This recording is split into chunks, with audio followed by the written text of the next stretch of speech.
पर बिना कंधे के डायरेक्ट स्ट्रेट।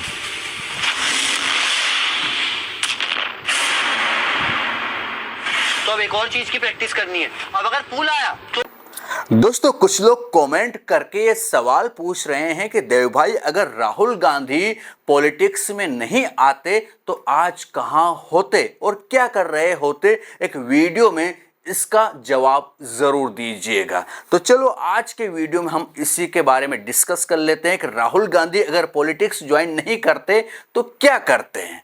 वीडियो में आगे बढ़े उसके पहले एक छोटी सी गुजारिश है आप सभी से। जैसा कि मेरे अधिकांश दर्शक जानते हैं कि हाल फिलहाल में हमने एक नोवेल लिखा है जिसका नाम है लव एंड सोसाइटी। ये हिंदी में है और हमारा मिशन है कि इसको 1000 लोगों के हाथों तक पहुंचाना। अगर आपने अभी तक इसको परचेस नहीं किया है तो अमेजोन पर जाइए, मैं आपको लिंक दूंगा डिस्क्रिप्शन पर, कमेंट में दूंगा और स्क्रीन पर इसका बारकोड आ जाएगा, उसको स्कैन कीजिएगा और इस नोवेल को खरीदिएगा। अगर पढ़ने का शौक है तो बहुत अच्छे से पढ़िएगा और मुझे बताइएगा, और अगर आप नहीं पढ़ना चाहते हो तो आप इसको गिफ्ट भी कर सकते हो। हमारे मिशन में सहभागी जरूर बने। चलो अब बात कर लेते हैं राहुल गांधी की कि राहुल गांधी अगर पॉलिटिक्स में नहीं होते तो क्या कर रहे होते। लेकिन उसके पहले राहुल गांधी की जिंदगी के बारे में थोड़ा सा जान लेते हैं।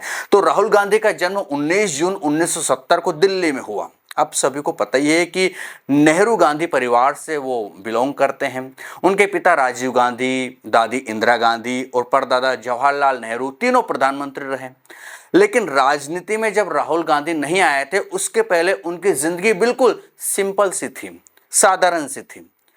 क्या करते थे क्या नहीं करते थे, चलो वो भी मैं आपको बता देता हूँ। शायद बहुत सारे लोगों को पता होगा लेकिन कुछ लोग नहीं जानते होंगे। तो राहुल की शुरुआती पढ़ाई दिल्ली के सेंट कोलंबा स्कूल में हुई।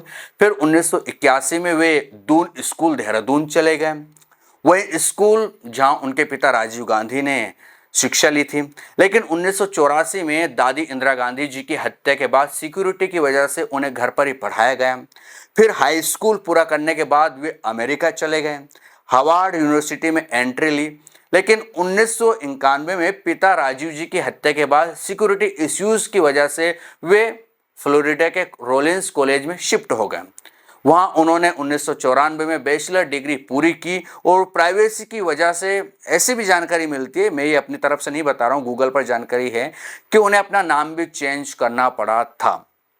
ये जानकारी गूगल पर है। फिर 1995 में कैम्ब्रिज यूनिवर्सिटी के ट्रिनिटी कॉलेज से एमफिल इन डेवलपमेंट स्टडीज की। उनकी थीसिस थी डेवलपिंग कंट्रीज, खासकर भारत के सोशियो इकोनॉमिक चैलेंजेस पर। तो पढ़ाई पूरी करने के बाद राजनीति का कोई उनका इरादा नहीं था और वो राजनीति में आना नहीं चाहते थे। अब आते हैं उनके करियर पर। तो 1995 के बाद राहुल लंदन चले गए। वहां मॉनिटर ग्रुप नाम की एक बड़ी मैनेजमेंट कंसल्टिंग फर्म में 3 साल काम किया।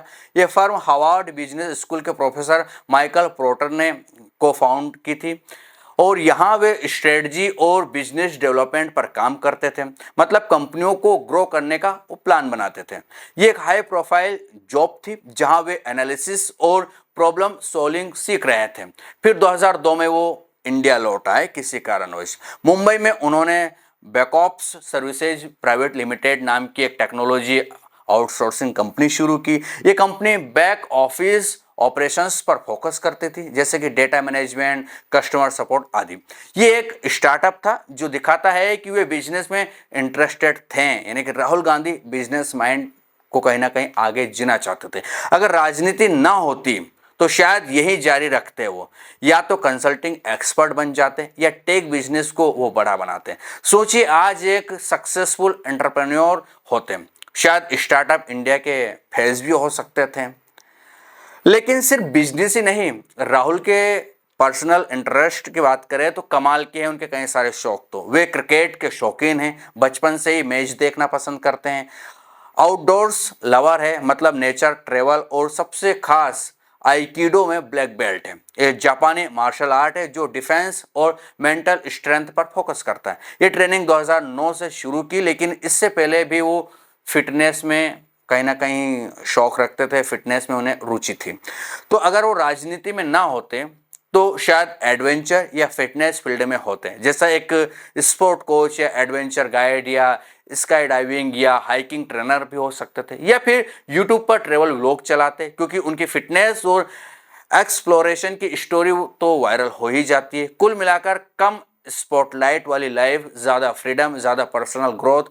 और लेकिन 2004 में अमेठी से वो चुनाव लड़े, कहीं ना कहीं राजनीति में उन्होंने एंट्री ली और उसके बाद उन्होंने फिर पीछे मुड़कर दूसरी चीज़ों में ध्यान नहीं दिया और वो राजनीति में ही सक्रिय हो गए। 2004 के बाद से वो सांसद रहे हैं, आप सभी को पता है। वर्तमान में भी उनकी राजनीति किस तरह की चल रही है, क्या नहीं चल रही है, ये भी पूरा देश और दुनिया देख रही है। तो राहुल गांधी को जो लोग पप्पू बनाने की कोशिश करते आए हैं 2013-14 के बाद, ज़्यादा कहीं ना कहीं उनके बारे में मीम्स निकल कर सामने आए, उनको काफ़ी ज़्यादा ट्रोल का सामना करना पड़ा, काफ़ी ज़्यादा उनकी मजाक उड़ाई गई।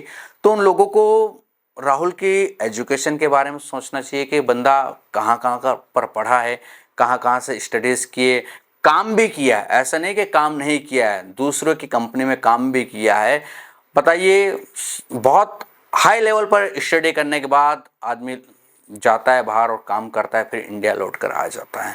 तो जो हम देखते हैं ना कि राहुल गांधी आखिरकार हार क्यों नहीं मानते हैं, उनके अंदर डर क्यों नहीं दिखाई देता है, तो सीधी सी बात है कि रफ एंड टफ होकर आदमी धीरे धीरे उभरा है, निखर रहा है। और राहुल गांधी आज जिस मुकाम पर है उससे आप समझ सकते हो कि बहुत ज़्यादा उन्हें हार का सामना करना पड़ा, बहुत ज़्यादा वो ट्रोल के शिकार हुए।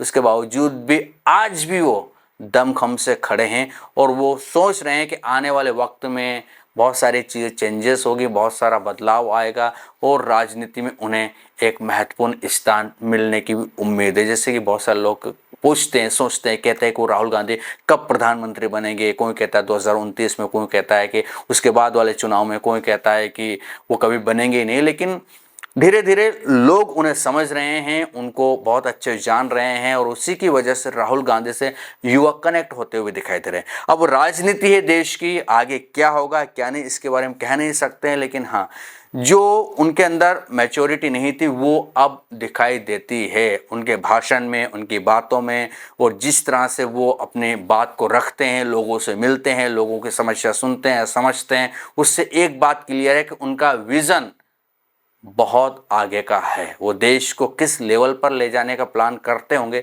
इसके बारे में तो वही जाने। लेकिन हाँ, अगर वो राजनीति में सक्सेस हुए, उन्हें कोई देश चलाने का मौका मिला, तो शायद हो सकता है कि बहुत सारी चीज़ें चेंजेस हो जाए, बहुत सारे बदलाव आ जाए, या ये भी हो सकता है कि दूर के ढोल सुहाने लगे। क्या होगा क्या नहीं, आप मुझे कमेंट सेक्शन में ज़रूर बताइएगा। ये था वीडियो, कैसा लगा ये भी बताएं। जानकारी ठीक ठाक लगती हो चैनल को सब्सक्राइब, वीडियो को लाइक और शेयर करना ना भूलेगा। फिर मिलेंगे किसी दूसरे वीडियो में, तब तक के लिए आपके दोस्तों को दीजिए इजाज़त। नमस्कार।